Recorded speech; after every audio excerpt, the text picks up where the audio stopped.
सर्वात प्रथम ज्यांनी आपल्याला बोलायचा अधिकार दिला, घटनेचे शिल्पकार महामानव डॉक्टर बाबासाहेब आंबेडकर, महाराष्ट्राचे जाणते राजे छत्रपती शिवाजी महाराज, महात्मा फुले, शाहू महाराज। या ठिकाणी कालच्या शनिवारी माझ्यावर परत एकदा पी.आय. भोसलेकडून व प्रतीक पाचपुते यांचे संगनमताने खोटा गुन्हा दाखल झालेला आहे।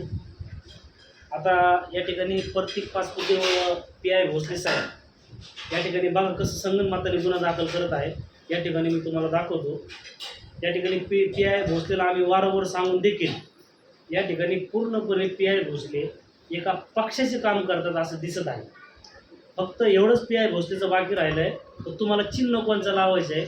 आणि मी म्हणतही लोकांच्या लक्षात आलं तुम्हाला चिन्ह कोणाचं आहे ना, आदेश कोणाचे येतो तुम्हाला, आणि कोणाच्या आदेशावर ते शेमडं प्रतीक पाचपुतं त्याचं तुम्ही ऐकत नाही, पण त्याच्या वरचाची तुम्हाला फोन लावतो, मग हे पिल्लू येतो ते गुन्हा दाखल करतो। या ठिकाणी आता बघा ही पावती कोणाच्या नावाने आहे, रोहित अंबादास जगताप।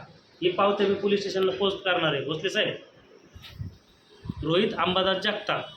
आता बघा तुम्ही काय केलं आहे, जनावरांच्या गाड्याचं मला असं वाटतं जनावरांच्या गाड्याचं जी आहे तर पी.आय. भोसलेने प्रतीक पाचपुतेची नेमणूक केली का असं मला वाटतं। जर आम्हाला आमच्या कल्पनेत नसेल तर आम्हाला वाटतं त्याची तुम्ही खात्री करून द्या किंवा लेखी स्वरूपात द्या त्या काष्टी बिटाचं प्रतीक पाचपुत्याला आम्ही सांगितलेलं की बाबा जे जनावरांच्या गाड्या धरा आणि त्याची तू पिशी घे आणि त्यांच्याकडून मालकाचे नाव निष्पन्न कर, त्यांना लूटमार कर, हाणमार कर आणि आमच्यापर्यंत आण, असं तू काय लेखी स्वरूपात पी.आय. भोसलेने दिला असेल तर आम्हाला दाखवा।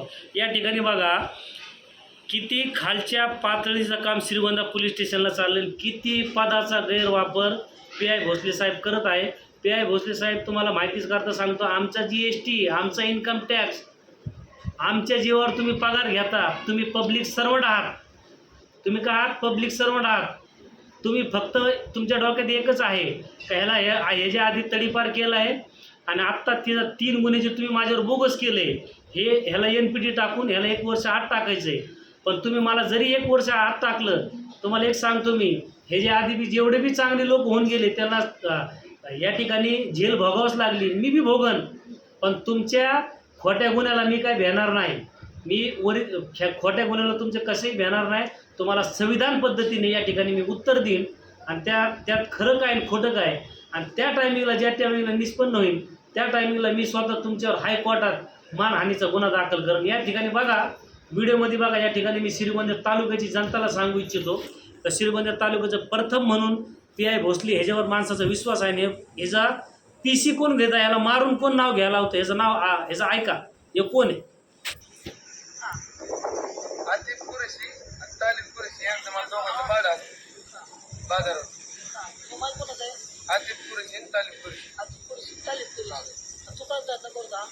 धंदा नाही बाड असते आता एवढंच गाडी।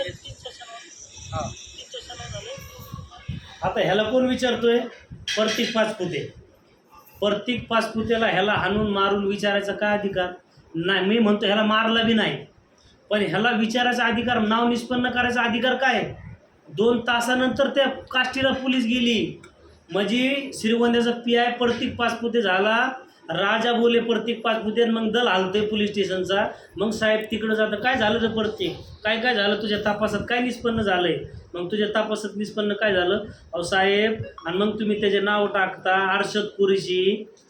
तो तुमच्या गुन्हा दाखल व्हायच्या 2 तास आधी पोलीस स्टेशनला आला आणि तुम्हाला सांगितलं का सायकर म्हणून एक कार्यकर्ता आहे जे प्रतीक पाचपुते सायकर हे संगनमताने धंदा करत आहे, त्याचा हप्ता घेत होतो। त्यांनी फोन करून सांगितला, काही दिवस आमच्या श्रीगोंद्यात राहिले होते ओमकार दसरा सायकर, का आतिक कुरेशीवर खोटा गुन्हा दाखल केलेला आहे। त्या टायमिंगला मी पुण्याला होतो, त्या ठिकाणी आमचे पुतणे बंधू असते ते तुमच्याकडे आले, तुम्हाला माहिती सांगितली, रेकॉर्डिंग ऐकवलं का या ठिकाणी आम्हाला सायकरकडून माहिती मिळाली का आतिक भाईवर खोटा गुन्हा दाखल करणार आहे।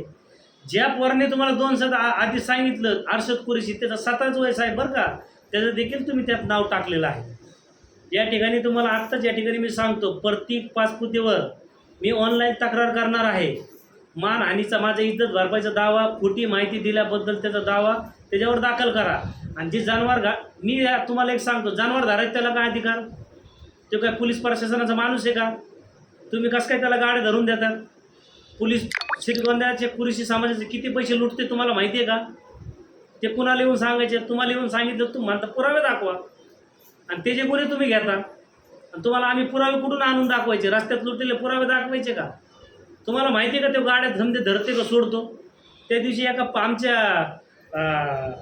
आमचं चुलत्याचं पोरग आहे, मी म्हणत नाही, मी फक्त एकटाच, आमच्या घरात मी एकटाच पुलाटिंगचा व्यवसाय करतो, बाकी समजे कुरुशीचे धंदे करतात, जनावराचे खरेदी विक्रीचे.